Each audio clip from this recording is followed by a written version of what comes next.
Hello everyone, magandang buhay po sa lahat. Welcome back po dito sa ating Mathematics Tagalog tutorial.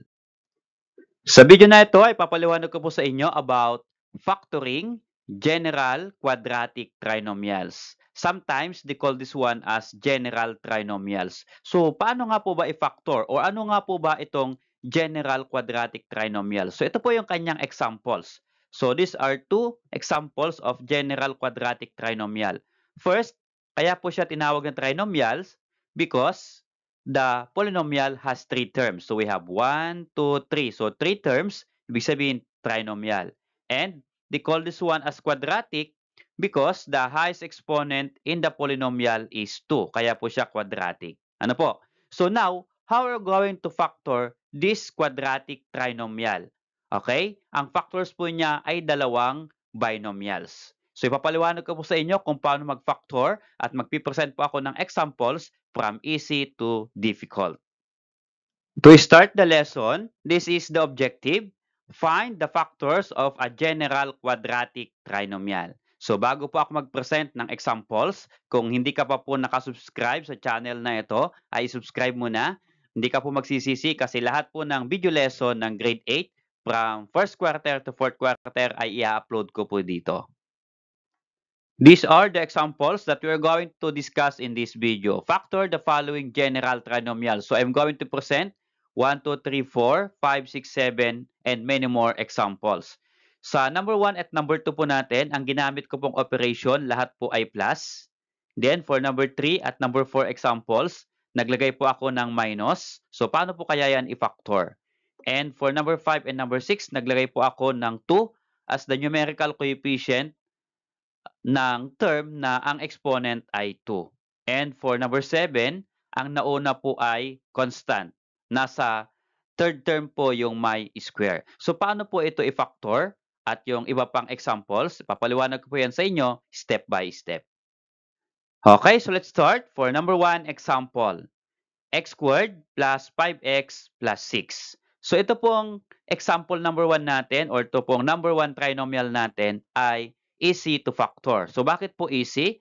Ang first step po na titignan po natin ay yung numerical coefficient ng variable na may square. Ito po ay x squared. Ang numerical coefficient po niya ay 1 since wala pong naka-indicate na numerical coefficient. So automatic ito po ay 1. So kapag 1 po ang numerical coefficient, madali lang po itong i-factor. Okay, ito lang po yung steps. Okay, una ay i-factor po natin yung x squared. So ibig sabihin ang factors po ng x squared ay dalawang x. So we have x times x is x squared. Okay? So next step, after factoring the first term, ay ito naman pong third term ang ipa-factor po natin. Ang third term po natin ay 6 or positive 6 kasi plus po yung kanyang sinusundan na sign kaya ito po ay positive 6. So maghahanap po tayo ng factors ng positive 6 na kung i-add po natin ay positive 5. So paano po ba 'yan? Ganito lang po 'yon. Ano po yung factors ng 6 o ano po yung dalawang numbers na kapag i-multiply natin is equal to 6? So we have 3 times 2 that is equal to 6. Okay po. What else aside from 3 times 2? So pwede naman po diyan ang 1 times 6. So 1 times 6 is equal to 6 also. What else? So meron pa pong iba. Okay? Pwede pong negative 3 times negative 2, that is positive 6 also.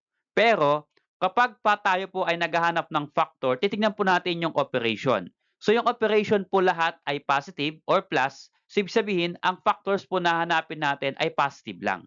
Ano po? Kaya wag na po nating isama yung negative factors. Ano po? Kasi lahat po yung operation natin, again, ay plus or positive. Now, after ma-determine po yung factors ng third term, ito nga po 6, 3 and 2, and 1 and 6, we're going to add. I-add po natin yan. So yung first, 3 plus 2, that is equal to 5.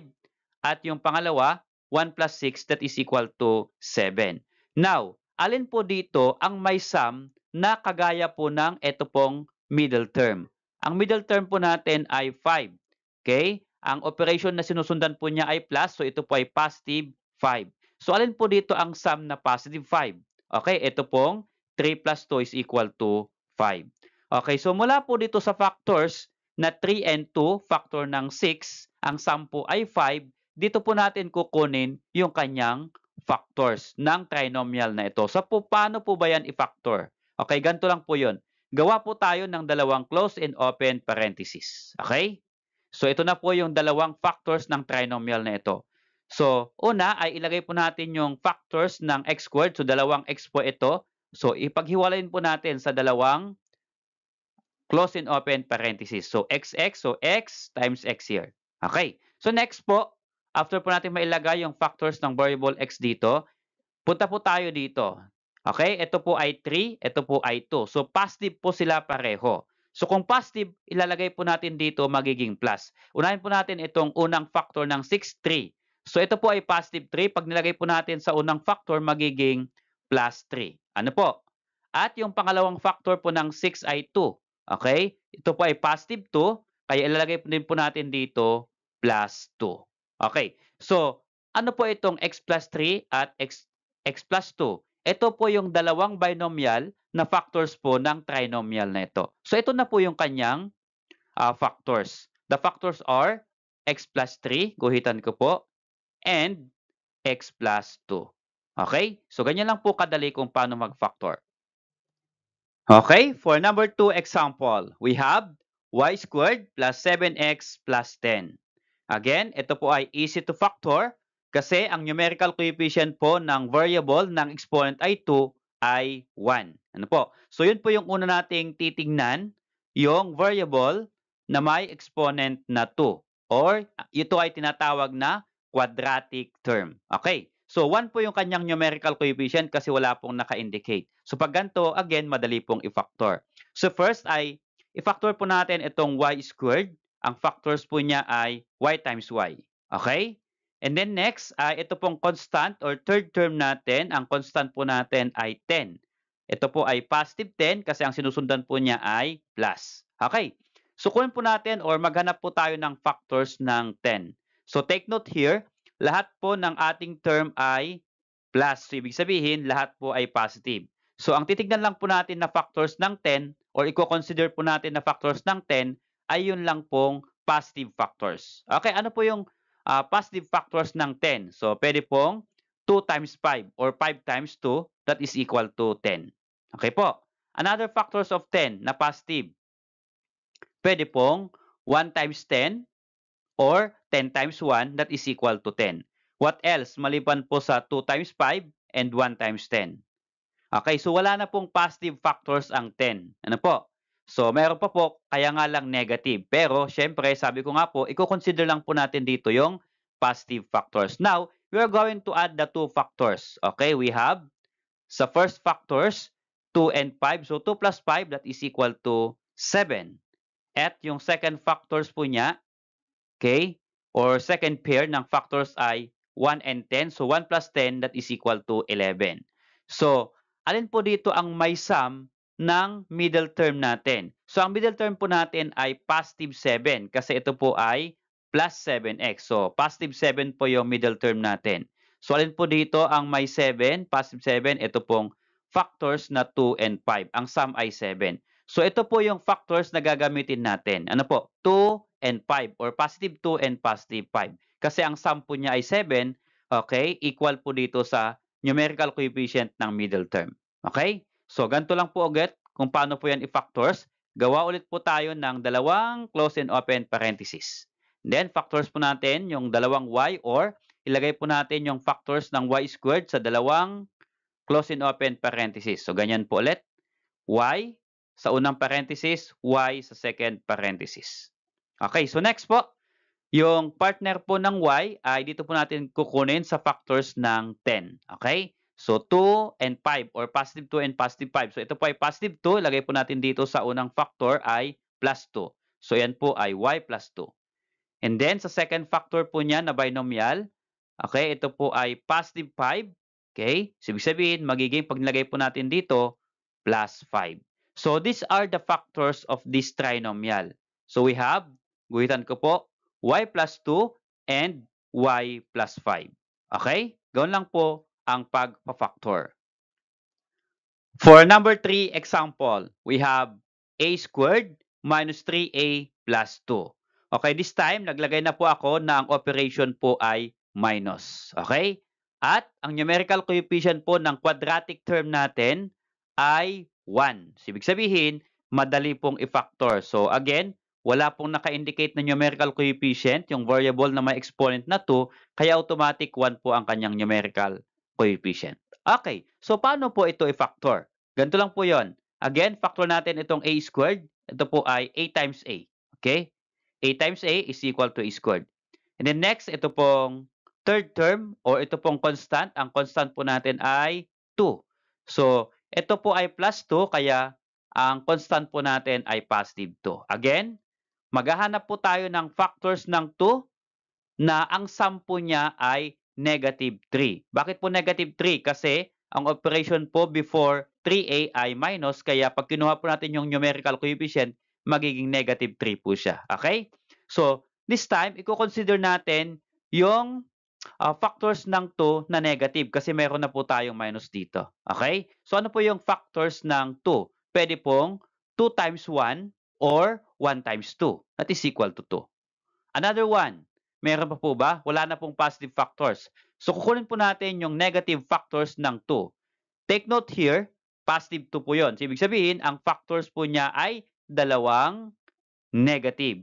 So, that negative 2 times negative 1 is equal to positive 2.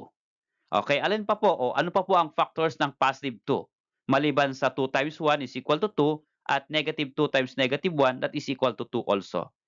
So, wala na pong ibang factors. Okay. So, kung wala na, i-add po natin yung factors. So, sa unang factors, 2 plus 1, that is equal to 3. Okay? At sa pangalawang factors naman, negative 2 plus negative 1, that is equal to negative 3. So, now, alin po dito ang may sum na ano po yung middle term natin? Minus 3. So, negative 3. Alin po dito ang may sum na negative 3? Ito pong negative 2 and negative 1 factors. Okay. So, ibig sabihin, dito po natin kukunin yung factors or magiging factors ng trinomial na ito. Okay. So, these are the factors. Again, gawa po tayo ng close and open parenthesis. Okay. First, na ilalagay po natin sa parenthesis ay yung factors ng first term, a squared. So, a times a, lagay po natin. Again, sa first parenthesis a at second parenthesis another a. So, next, dugtong po natin yung factors ng positive 2. So, negative 2 at negative 1 po ang factor. So, since ito po ay negative 2, lagay po natin dito, yan po ay magiging minus 2. So, ang unang factor po niya ay a minus 2. And then next po ay yung second factor, negative 1. Okay? So, ibig sabihin, pag nilagay po natin dito, ito po ay magiging minus 1. Okay? So, ito po ay minus 1. So, these are the factors, a minus 2 and a minus 1. So, ganyan po ang pagpa-factor. For number 4 example, we have x squared minus 3x minus 4. So this time, ang given po na polynomial ay mayroong operation na dalawang minus. Okay, so paano po kaya ito ipafactor? So ganito lang yon. Una ay tignan natin yung ating quadratic term. Ang quadratic term natin, the numerical coefficient is 1. Okay, so pag 1, again, madali po itong i-factor. So first, factor po natin yung x squared o yung first term. Ang factors po niya ay x times x. Okay? Then next po ay yung last term po natin. So yung last term po natin ay minus 4. So ibig sabihin, pag kinuha po natin itong third term na ito or constant, ito po ay negative 4. So yung negative 4 na yan, yan po yung hahanapan natin ng factors. Okay, so what are the factors of negative 4? So ang factors po ng negative number ay isang positive at isang negative. Ano po? So just like, what are the factors of negative 4? So pwede pong negative 2 times 2 or 2 times negative 2. That is equal to negative 4. Okay, so isang negative, isang positive po ang factor po niya. Another one, aside from negative 2 times 2, is that pwede rin po ang 1 times negative 4. Okay, 1 times negative 4 is negative 4. And also, baliktarin po natin, pwede po yung 1 ang negative at yung 4 naman po ang positive. So, negative 1 times 4 is negative 4 also. What else? Maliban po dito sa factors na 3 pairs ng factors. Okay, so wala na pong iba. Okay, so now we are going to add the factors. Okay, yung first factors po niya ay -2 and 2. So what is -2 plus 2? The sum is equal to 0. Okay? How about next factors, 1 and -4? If you're going to add, what is 1 plus -4? Ito po ay -3. Okay? And then last, -1 plus 4, ito po ay +3. So mula po dito sa sum na 0, -3, 3, tingnan po natin yung numerical coefficient ng middle term. So ang middle term po natin ay negative or -3x. Okay? So ano po dito yung numerical coefficient? Ito pong 3. So ang sinusundan po na yung minus, ibig sabihin pag kinuha po natin yung numerical coefficient, ito po ay -3. So alin po dito ang may sum ng -3? Ito pong 1 and -4. Okay, so bilugan ko po.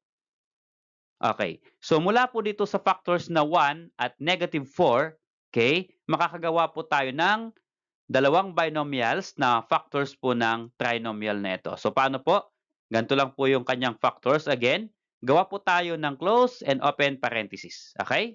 Una ay ilagay po natin yung factors ng x squared, x times x. So hiwalayin po natin sa dalawang parenthesis. So x and then x po sa kabilang parenthesis. Okay, next po ay tignan natin yung factors. Okay, dito po 1 and -4. So unahin po natin yung 1. So ito po ay positive 1. Pag nilagay po natin dito, magiging ito po ay plus 1. Okay po. And then next naman po ay -4. So ito po sa second factor, -4 magiging -4. Okay, so we have x plus 1, ito po yung first factor. X minus 4, ito po yung second factor. Okay? Okay, for number 5 example, we have 2x squared plus 7x plus 6. Okay, so lahat po ng given na operation ay plus. Pero kung titingnan po natin, ang quadratic term po natin, ang numerical coefficient po niya ay greater than 1. So ito po ay 2. So ibang concept po ang gagamitin natin sa pagfa-factor ngayon. Kasi ang numerical coefficient po ay 2. Okay, so paano po kaya o ano po kaya ang gagamitin natin na method? So introduce ko po sa inyo yung tinatawag na X method in factoring. So paano po gamitin itong X method in factoring trinomials? Okay? So ganito lang po 'yon. Okay? So para magamit po natin itong X method, first ay multiply natin itong first term and last term. Okay? So ito lang po. So 2x squared and 6. So ang multiply lang po natin dito ay yung dalawang numbers. Ito po ay 2 at ito po ay positive 6. Okay? Kasi plus 6 po siya. What is 2 times 6? That is equal to 12. So yung product po ng dalawa na ito, ilagay po natin dito po sa gitna ng x. Okay? So dyan pong part na yan. Okay? At maglalagay po tayo ng partner dito po sa baba. So saan po natin kukunin yung ilalagay po nating number dito sa baba? Yung pong numerical coefficient ng middle term. Ito pong 7. So ito po ay positive 7 kasi ang sinusundan po niyang operation ay plus. So ito po ay positive 7. So dito po natin ilalagay banda. Okay? Yan. So meron na po tayo sa taas, 12. At meron na po tayo sa baba, 7. Ngayon, maglalagay naman po tayo ng number sa left and right po ng ating x. Okay, so ano pong number na ilalagay natin? So, maghahanap po tayo ng factors ng 12. Ito bang nasa taas? Ano po yung factors ng 12? Na kapag i-add po natin ay ito pong nandito sa baba, 7. So again, factors ng 12 or ano yung dalawang numbers na kapag i-multiply natin ay 12 at yung numbers po na yon kapag in-add po natin ay 7. Okay, so ulitin ko po, sa taas ay multiplication at sa baba ay ito po ay addition. Okay? So ano po kayo yung dalawang numbers na yon? So pwede po ang trial and error method dito kasi marami pong factors ang 12.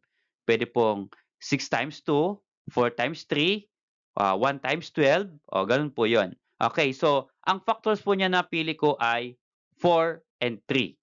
Okay, 4 times 3, that is equal to 12 if you are going to multiply. So, ang factors po ng 12 ay 4 times 3. Now, try po nating i-add yung 4 plus 3. I-add po natin, dapat ito po yung result. 4 plus 3, that is equal to 7. So, tama po ba? Okay, yes. So, ibig sabihin, ito pong number na itong factors na itong 4 and 3 ang gagamitin po natin. Okay. Kung itatry po natin yung 6 and 2, 6 times 2 is equal to 12. But if you're going to add 6 and 2, that is equal to 8. So, ang hinahanap po natin ay 7. So, hindi po pwede yung 6 and 2. Okay, so ang pwede po dito ay 4 and 3. Ulitin ko po. If you multiply, 4 times 3, 12. Okay, then if you're going to add po yung sa baba, 4 plus 3 is equal to 7. So, ito po yung factors. Okay, kapag meron ka na po nito, ang next step po ay you're going to divide the two factors by the numerical coefficient of this quadratic term. So, ang numerical coefficient po niya ay 2. So, i-divide po natin ng 2 pareho. Okay? So, here, 4 divided by 2. Sa kabila naman, 3 divided by 2. Okay? And then next, ang gagawin po natin dyan ay ilo-lowest term po natin itong dalawa. Okay? 4 and 2 or 4 over 2 can be written as in lowest term 2 over 1 or 4 divided by 2 is equal to 2. Pero ilalagay ko po yung 1 para may guide po tayo pag gagawa na po tayo ng factors. Okay. So 2 over 1 or 2. Pwede lang po yun. Okay po ba? And then next po ay ito pong right wing. Okay. 3 over 2. Pwede po bang i-reduce yung 3 over 2? Hindi na po pwede. Kaya as is, kokopyahin lang po natin dito. Okay. 3 over 2. So mula po dito sa dalawang numbers or fractions sa left and right ng x, makakagawa po tayo ng factors. Okay? Dalawa pong binomial ang magiging factors po niya. Okay, so gawa po tayo ng dalawang parenthesis. So sa unang parenthesis ay ito po yung factors. Okay? At sa pangalawang parenthesis po, ito naman pong nasa right ang kanyang factors. So paano po kunin yung 2 over 1 na factors po yan? Ganito lang po yun. Ang denominator po natin ay 1, yun po yung isasama natin sa factors ng x squared. Okay, lalagyan po natin ng x dito at x sa kabila. Kasi meron pong x squared dito. Okay, so 1 and then yung isang x, kasi factors ng x squared ay x, magiging ito po ay 1x. Okay po ba? Again, denominator ay 1 at lalagyan natin ng factors ng x squared, isang x, kaya magiging 1x. Okay, so ano po yung kasama ng 1x dito? Ito po yung nasa numerator. Ang numerator po natin ay positive 2. So, ibig sabihin, idudugsong po natin dito. Since positive 2 po siya, pag nilagay po natin dito, ito po ay magiging plus 2. Okay, so we have 1x plus 2. Ito na po yung first binomial factor. Okay, next po sa second binomial factor, dito naman po natin kukunin sa right. So, 3 over 2. So, ang denominator po ay 2. Ito pong 2 na ito ang isasama din natin sa x, okay, or factors ng x squared.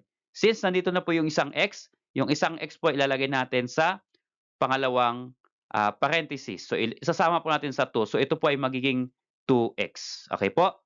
So, 2x dito po galing at yung factor po ng x squared. Okay? Kaya po 2x. And then next, ang kasama po ng 2x ay ito po ang kanyang numerator 3. Since ito po ay positive, pag dinugtong po natin dito, magiging plus 3 po ito. Kasi positive 3. Okay? So, yan po yan. So, this will become 1x plus 2 and 2x plus 3 are the factors of this trinomial. Okay? Okay, so how about this number 6 example? We have 2x squared minus 5x minus 12. So again, ang operation po dito ay parehong minus. At take note, o tignan po natin yung quadratic term, ang numerical coefficient po ay 2. Ibig sabihin, ang gagamitin po natin na technique ay yung x technique or x method. Okay? Ano po?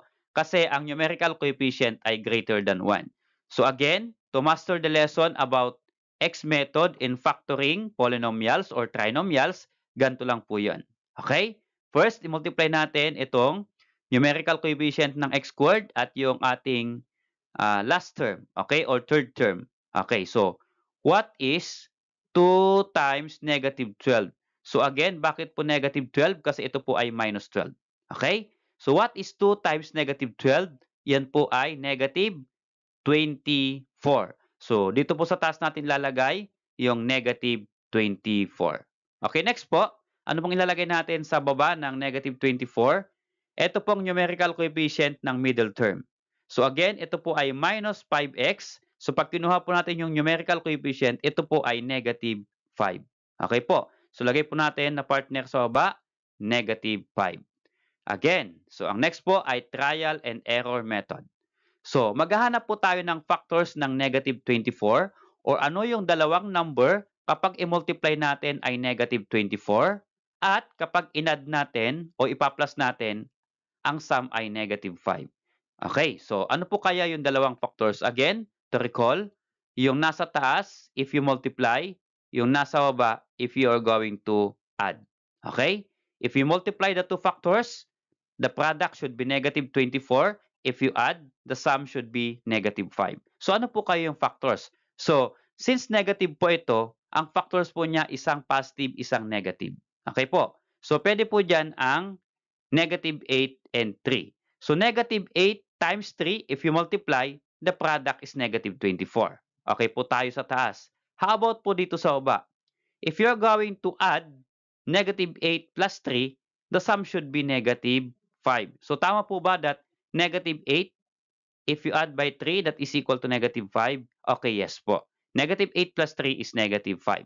So, now, na prove na natin yung dalawang factors. Okay? So, ibig sabihin, ito na po yung kanyang factors. Ano po? So, ngayon, ay i-divide po natin sa numerical coefficient ng quadratic term na 2. Okay? So, lagyan po natin ng divide by 2 sa both left and right ng x. Okay? Now, we are going to reduce these two fractions in lowest term. Okay? Kaya, lagay po natin ulit yung ating x here. And then, i-lowest term po natin. What is negative 8 divided by 2? Actually, ito po ay negative 4. Pero, we can write as negative 4 divided by 1. Or negative 4 divided by 1 is equal to negative 4. Ano po? Okay. So, next po, 3 over 2. Yung nasa right naman. Can we reduce 3 over 2 in lowest term? Hindi na po pwede. So, we just copy here. Ilagay po ulit natin sa right side ng x here. Okay.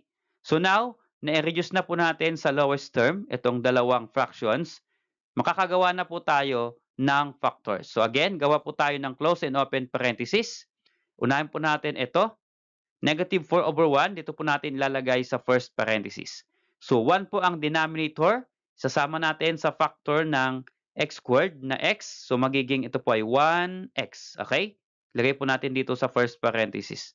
1x. Okay, so next po. Pag okay na po yung denominator, yung numerator naman po na negative 4. Since ito po ay negative 4, pag inugtong po natin sa 1x, iyon po ay magiging minus 4. Okay po ba yon? Kasi negative 4.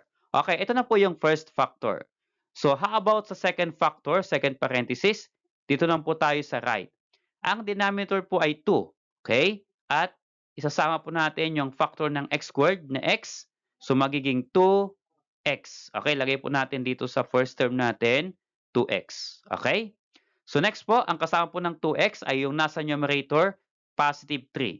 So again, kapag positive 3, yan po ay magiging plus 3 kapag idinugsong po natin.